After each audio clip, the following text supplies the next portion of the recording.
আসসালামু আলাইকুম everyone, welcome back to my channel Dolly's kitchen. আজকে আমি আপনাদের একটি প্রিয় রেসিপি দেখাবো, যেটা আপনারা সব সময় সকালে বিকালে খেয়ে থাকেন। চা কিন্তু আমার খুব পছন্দের একটা জিনিস। আমি সব সময় চা খাই, আর কোনো টাইম লাগে না আমার চা খাইতে। তাই আজকে আমার চায়ের রেসিপিটা আমি আপনাদের সাথে শেয়ার করব। এখানে আমি 4 কাপ পরিমাণ পানি দিছি, আর 4 চামচ গুঁড়া দুধ দিছি। দুধটা আমি পানির সাথে ভালোভাবে মিশিয়ে নিয়েছি। এখন আমি 2 চামচ চাপাতি দিয়ে দিব। চাপাতি দিয়ে দিলাম। এখন আমি 3 চামচ চিনি দিয়ে দিব। চিনিটা আপনাদের পরিমাণ মতো, কেউ অনেকে আছে সাথে চিনি খায় না, আবার অনেকে আছে চিনি খায়, যে যার মতো স্বাদ মতো চিনি দিয়ে দিবেন। এখন আমি চিনিটা দিয়ে দিলাম। এখন আমি সব কিছু মিশিয়ে দিব।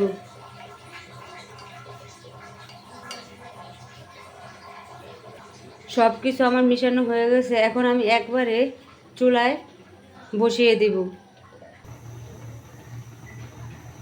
এখন আমি হাই হিটে চুলার জালটা বাড়িয়ে দিলাম, আর এটা আমি ফুটান্ত অবস্থায় জাল কমিয়ে দিব।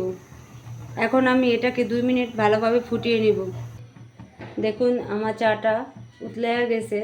এখন আমি জালটা মিডিয়াম আঁচে করে দিচ্ছি, অল্প আছে, মিডিয়ামের থেকেও কম।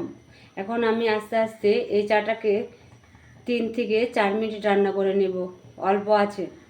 দেখবেন চাটা খেতে কতটা টেস্ট আর কতটা মজা হয়।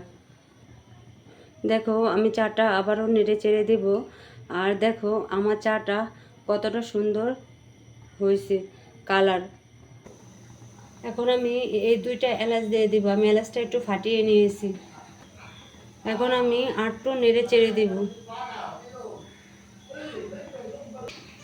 দেখুন আমার চাটা হয়ে গেছে। এখন আমি চাটাকে নামিয়ে নিব। দেখুন আমার চাটা আমি সার্ভ করে নিয়েছি। এখন আমি এটাকে পরিবেশন করব। আর অবশ্যই যদি আমার চায়ের রেসিপিটা আপনাদের ভালো লেগে থাকে, তাহলে আমার চ্যানেলটাকে অবশ্যই like, comment, share and subscribe করে দিবেন। সবাই ভালো থাকবেন। আল্লাহ হাফেজ।